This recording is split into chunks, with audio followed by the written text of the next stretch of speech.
life as a cancer survivor. My name is Jelena, and in May of 2016, I was diagnosed with stage 3 rectal cancer. I made it through a year of treatments without having any issues with anxiety. But in this video, I will tell you when I started having troubles and what I've done since then to help control it and keep it from taking over my life. It's kind of a long video, so I hope you'll hang in there because it's got a lot of important stuff that just takes you through what I've been through to hopefully help you if you're experiencing anxiety. Mentally, this was a tough script for me to write and relive for this video, but it's really important that I talk to you about this because the result of all of this stuff that I'll talk about in the video resulted in me having to take a break from my channel for a few weeks to take care of my mental health. We're also dealing with a lot of uncertainty now, and a lot of our lives have been disrupted by this COVID-19 outbreak. So I thought now would be a great time to discuss mental health issues and bring to light what can happen and let you know that you're not alone. And even if you're not a cancer survivor, this video will be helpful in describing what you can do to get help for your anxiety. Before I started having anxiety issues, I thought that mentally I was pretty strong. But then when I started having anxiety troubles, I realized that it's something that is not easily controlled. It's like getting the flu. It's not something that you can just think away. And my journey is not over. So down the road, I'll probably do another video letting you guys know how I'm continuing to deal with this. How many of you have battled with anxiety? Vote in my poll up here so that we can see how many others have gone through or are currently going through this. The poll is anonymous, so no one will see how you voted, not even me. Now to pick up where I left off on my last video. On April 9th, 2019, I had my very first panic attack. I thought it was a one and done thing, and everything went back to normal until May 25th.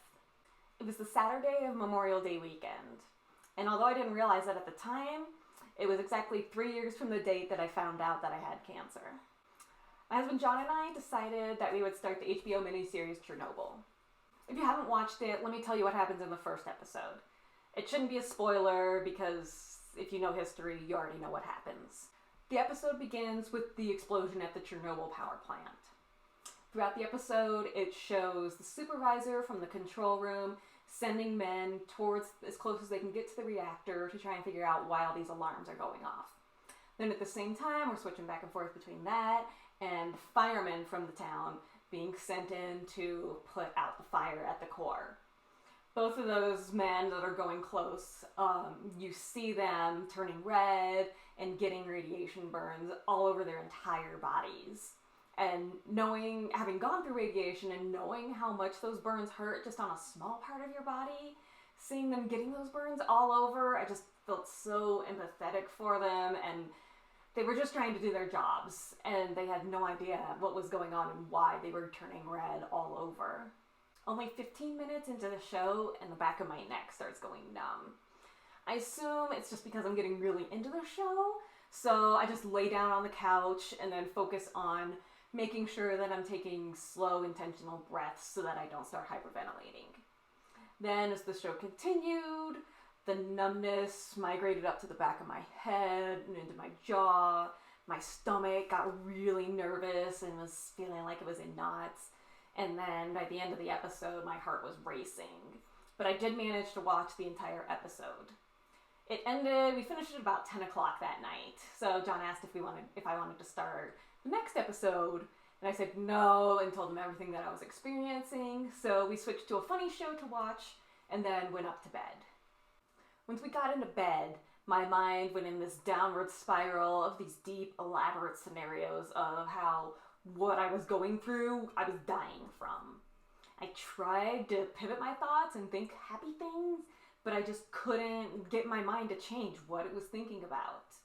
The numbness was still swirling from the back of my neck, the head, and the jaw, so I decided to try and focus on my breathing. But when I turned to think about my breathing, my mind was telling me I wasn't getting enough oxygen. And so I was struggling to take deep breaths in and out, and it felt like no matter how focused I was on my breathing, I wasn't getting enough oxygen in. It was about midnight by now, so the numbness had been going on for like 2.5 hours. And I thought that probably wasn't good for my body to have parts of me numb for that long, so I decided to roll over and get John's help to see if he could help calm me down. We talked through what I was feeling, and as I was talking to him, I was also running through my mind and thinking if this was serious enough that I needed to go to the hospital. And if I did need to go to the hospital, would I drive myself? Was I in a state that I could drive myself to the hospital? If I needed John to drive me to the hospital, we'd have to wake up Mael and drag her with us to the ER at like 12:30 at night. Did I really want to do that? Or if I wanted to just leave her home with John, if I called a friend, who would I call? Because they all have kids and it's 12:30 at night, and I didn't want to like wake up the whole family. So ultimately we decided to watch some funny cat videos on YouTube. About 1 a.m., my heartbeat finally started calming down and my breathing was a little more normal. I was only numb in the back of my neck, not on the head and the jaw anymore. So I was finally relaxed enough that I could fall asleep for the night. When I woke up the next morning, I felt fine. I thought that I was just kind of overreacting from watching the Chernobyl show. So we took Mael to the rink for a skating lesson. When we came home, I was going to get to work on crystalling one of her skating dresses for an upcoming competition. But before I got started with that, I called my sister to tell her what had happened the night before. And just kind of jokingly told her, well, I guess once the holiday weekend is over, I'll have to give the doctor's office a call and go in a few days and see what's going on with these. Then I got started with crystalling the dress at the kitchen table, and John and Mael decided to start watching Thor Ragnarok. About halfway through the movie, I decided to take a break from crystalling and went over and watched the movie with them for a little bit. As I was watching, the numbness started creeping in. And once I realized that my neck was numb, then my heart started racing. So I decided, okay, done with the movie, went over and finished crystalling the dress, tried my best to ignore the movie.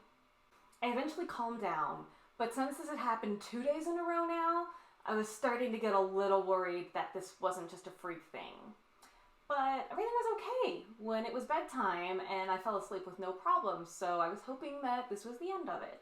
The next day was Monday and Memorial Day. The day after that was my birthday, but since Mael had school on Tuesday, she decided on Monday she was going to spoil me by making this adorable menu of food for me to choose from, and she would make me both breakfast and lunch. Well, when I woke up that morning, the back of my neck was already tingling. I had orchestra practice from 9 to 11 a.m., so I thought that orchestra practice would be a good distraction and everything would be fine once I went there. After my delicious breakfast of pancakes and hash browns, I got in the car to drive to practice, but my mind and stomach were already a mess. It was about a 20-minute drive to get there, and 2 blocks away from home, my mind started racing and wondering whether or not I was actually going to be able to make it to practice without having a full-blown panic attack. I almost turned around and went back home, but I didn't want to give up my freedom of being able to drive and have this take over my life, so I just talked out loud to myself and kept giving myself a pep talk the entire way down to practice. I made it to practice okay. But as we were playing, for that first 45 minutes or so, the neck tingling didn't get any better, and it moved up to my head, then it started moving into my jaw, and by about 9:45, my heart started racing. As things started getting worse, I started running through my head what I should do. This was the 3rd day in a row that this had happened, that I was having an attack, and nothing seemed to provoke it, and it happened first thing in the morning. I still had the whole day ahead of me, so I needed some help. But my doctor's office was closed because it was a holiday. I decided the least that I needed to do was tell the conductor at the halfway point I needed to leave. So I did that and packed up and headed out to my car.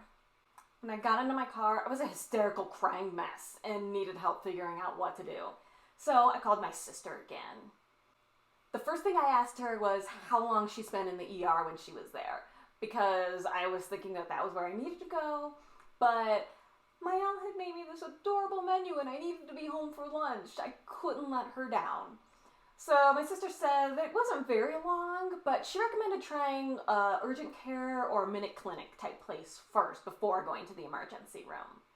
Since I was driving, I couldn't look anything up, so I just went to the Target right down the street from our house first. But their pharmacy didn't have any kind of clinic. So I went back out to the car and searched on my phone for something that was open. There was an urgent care right down the street that I'd been to before, but since it was a holiday, they were closed. But I did find a grocery store that was about 15 minutes away that did have a clinic that was open, so I drove up there. When I got there, the doctor was seeing somebody, and it was a complex patient. So the nurse that was there, she started asking me questions about what was going on. When I told her what was happening, she said she'd go and talk to the doctor really quick. So when she came back, she said that the only thing that would help me right then, they weren't allowed to write a prescription for because it was a controlled substance and they can't write prescriptions for controlled substances there. So she said that I should go to an urgent care right down the road and that they should be able to help me. So off I went on my third stop of trying to get help. When I went inside and checked in at the urgent care, the receptionist asked me what I was there for. So I told her and she said, hang on a minute. And she went back and she talked with the doctor that was on call that day that was there. When she came back, she said the doctor does not deal with mental health issues, so if I needed help, I would need to go to the emergency room. I was so frustrated by then because every place I was going to was turning me away and I was not getting any help. But it was lunchtime by then, so I decided I would go home, eat lunch, and then make a decision as to what to do from there. I had Chef Mael make me a quesadilla, sun chips, and fruit, and then once we were all done with lunch, she went outside to play with friends in the neighborhood for the rest of the afternoon. So I went over and sat down on the steps. John came over and I just started bawling. I had never experienced anything like this before. The numbness and the heartbeat had all calmed down, we're back to normal, but I just felt like my body was out of my control. Nothing had provoked the attack that I had earlier, and thoughts were just running through my mind like a freight train that I couldn't stop. I'd never experienced something like this before, and it was not fun. Our backyard neighbors had invited a bunch of friends over for a Memorial Day barbecue that afternoon. So John asked if I thought that I would even be able to go.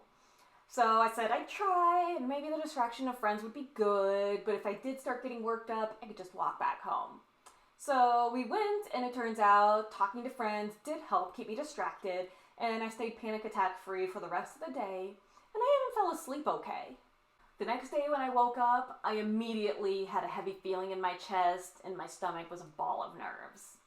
So at John's recommendation, I called the oncologist's office first, and because this was most likely cancer related, even though I wasn't going through active treatment.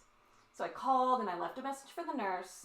When she called back and I told her what was going on, she said, well, since I'm not in active treatment, it's not their problem and they can't do anything for me. So then I called my doctor's office so that I could get in to see somebody ASAP. The soonest I could get in was with a physician assistant or a PA at 3:40 that afternoon, so I took that appointment and impatiently waited for the day to pass. When I went in, a medical assistant took me back and took all of my vitals. My heart rate was at 77, which is a little high because it usually hovers around the low 60s for me. Then she had me circle answers on a generalized anxiety disorder page, also known as a GAD-7 sheet. These are the questions that it has you answer. I scored high on the circling answers, and then the question at the bottom asking how difficult those things made it for you to do normal tasks, I answered extremely difficult. She entered my answers into the computer and said the PA would be in shortly. The PA came in pretty quickly and she asked me how things were going. I said not well, and I explained to her everything that had been happening over the past few days and the panic attack that I had back in April. As I was explaining everything to her, she was furiously typing everything into the computer, while at the same time still maintaining eye contact with me and looking like she genuinely wanted to help me. This was the first time that I had met with her, but I could tell that she wanted to help me out, and I felt like after all of the doors that had been closed for me the day before, that I was finally on the right track to getting help. Then she spent time talking about my various options. She said that there were 2 different kinds of medication that she could put me on. One, which was Ativan, which is like a quick help, which you take and it immediately will calm you down, but it's not something that you should take frequently. And then the other one was Lexapro, which was something that you would take on a daily basis, and it takes a while, actually like 2 to 4 weeks, for it to build up in your system and for you to actually start seeing results from it. But that would help control the anxiety on a day-to-day basis and get me feeling back to normal. But she also said that anxiety like this works best using a 2-pronged approach where you use both medication and then also therapy to help address the problems. So I said, that sounds good, let's try it all. I'm usually not huge into taking medication to fix problems, but these were not going away quickly, so I needed some medication to help me at least get back on track so that I could handle this. I also wasn't sure how quickly I'd be able to get into therapy, so I didn't want to have to deal with day-to-day panic attacks while waiting to get into there.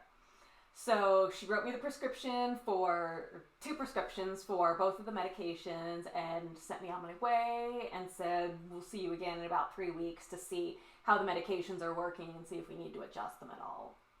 I drove straight over to pick them up so that I could start the Lexapro right away and get that building up in my body, and then have the Ativan on hand in case another panic attack hit. She said to start with just a half a pill of the Ativan, and then I could increase it from there depending on how I reacted to it. So at bedtime, I took my first Lexapro and got into bed. After being alone with my thoughts in the dark for a little bit, I just started crying to John, telling him all the dark thoughts that were going through my head about me dying, about me being alone, about me not being able to control my thoughts, and just not wanting to be like this. After about a half hour of that, I decided it was time to try the Ativan. I only took half a pill, but within 15 minutes, I went from being a ball of hysterical crying to completely passed out. John had never seen me fall asleep so quickly, and I was out hard. The next day, I called our insurance company and decided on a therapist from the list that they gave me. She had an opening on Sunday, which was just 4 days away. So since it was going to take at least 2 weeks for the Lexapro to really start taking effect, I was really banking on this appointment to be like that magic epiphany that would help me start feeling better. Well, the next few days, I managed to keep myself occupied during the day and just plug through that constant nervous feeling I had inside me. Nighttime was a different story, though. Once the lights went out and I was just alone in my thoughts, I couldn't keep them from spiraling to dark things. Thoughts of if my friends were actually my friends. What if I couldn't get this to stop and I was just this nervous ball of energy for the rest of my life? Thoughts of me dying. Thoughts of me leaving my daughter without a mother, my husband without a wife. Thoughts of the world ending. How would I die if the world exploded? And so many more things. I couldn't get it to stop, so I was taking a half of Ativan every night at bedtime so I could fall asleep. Then Sunday rolled around and it was time for my first therapy appointment. I was a nervous wreck because in my mind, this was my last shot. If this didn't help me get back to my old life, then there were no other options. I was going to be stuck like this forever. So when I got in the car to drive to the appointment, again, I almost turned around and had to have John drive me. But I plugged through and went to the appointment, but my heart was racing the entire car ride there. And then about 15 minutes into the session, I had another panic attack. Full blown. My hands cramped, my hearing went fuzzy, the back of my head and neck went numb, as well as my jaw.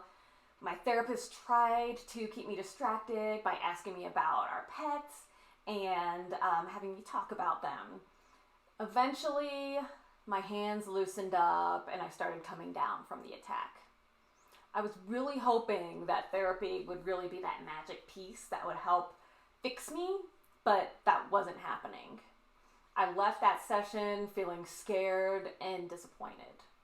That following week, I was scared to leave the house and I was scared to be home alone. Mael was gone at camp for the whole week, so John worked from home to be with me. We tried watching silly movies to ease my anxiety a little bit, but even in comedies, there's brief moments of sadness or tragedy that to someone that's a little mentally unstable is not helpful at all. So even things as stupid as Blades of Glory did not relax me. I was freaking out almost nightly and having to take an Ativan so that I could calm myself down and fall asleep. On the nights that I didn't have to take an Ativan, I would wake up in the middle of the night and could not fall back asleep. By midweek, I wasn't feeling any better, so I called the doctor's office to make another appointment. Friday was my appointment, and this time I saw the actual doctor. This time, my resting heart rate was up to 85 beats per minute, and my GAD score on that sheet probably had not changed at all. When the doctor came in, she basically said that I just need to hang in there, and it's going to take a while for that Lexapro to start building up in my body for me to start really feeling a difference. Then when I told her about my sleep issues, she prescribed me trazodone to take because it's non-habit forming and it doesn't have the bad side effects that some sleep aids can have.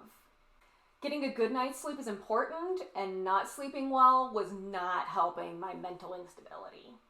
So that first night, I took the trazodone, and within 15 minutes, I was out like a light and stayed out all night. It was magical. Throughout all of this, I've been either talking or texting with my sister every day, if not multiple times a day.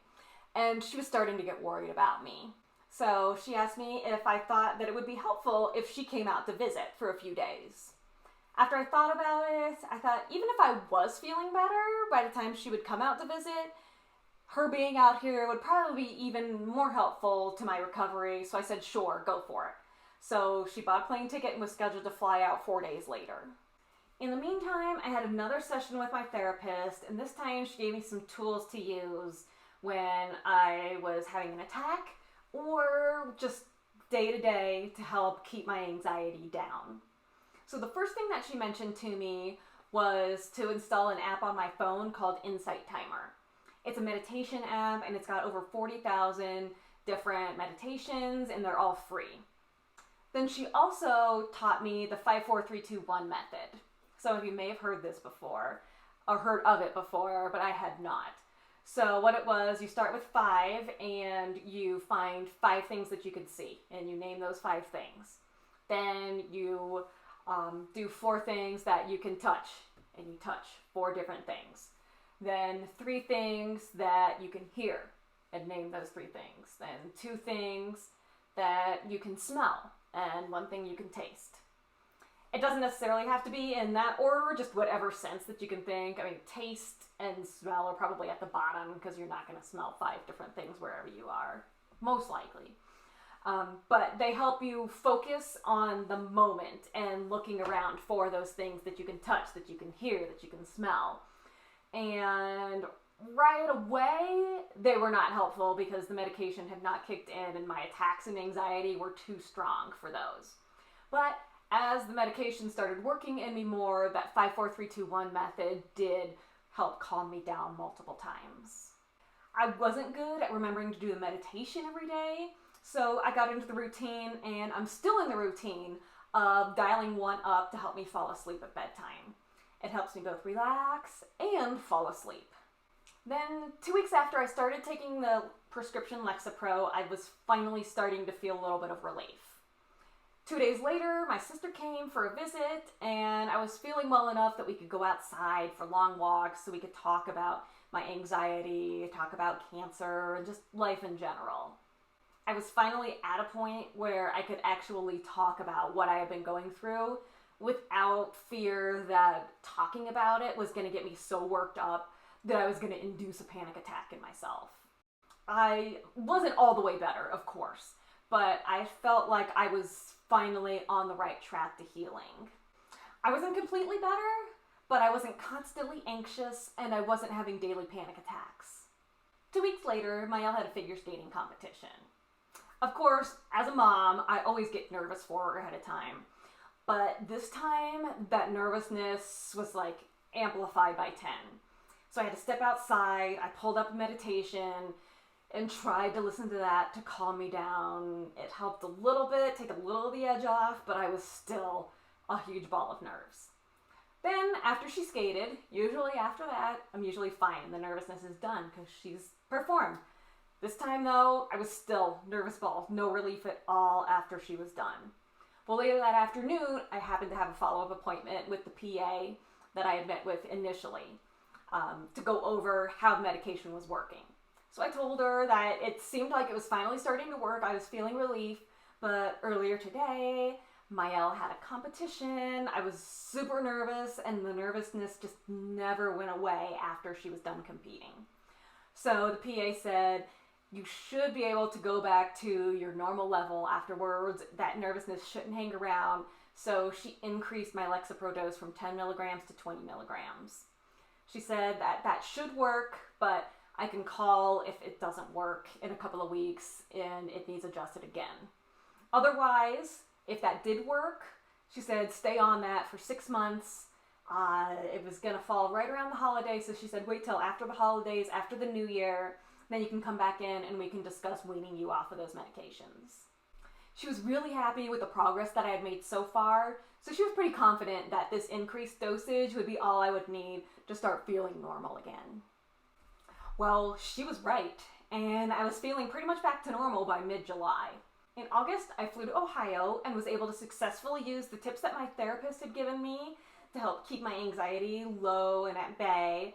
Even after takeoff, when the plane continued to be a little bumpy, I knew that I needed to take charge of my feelings and not let them escalate out of control.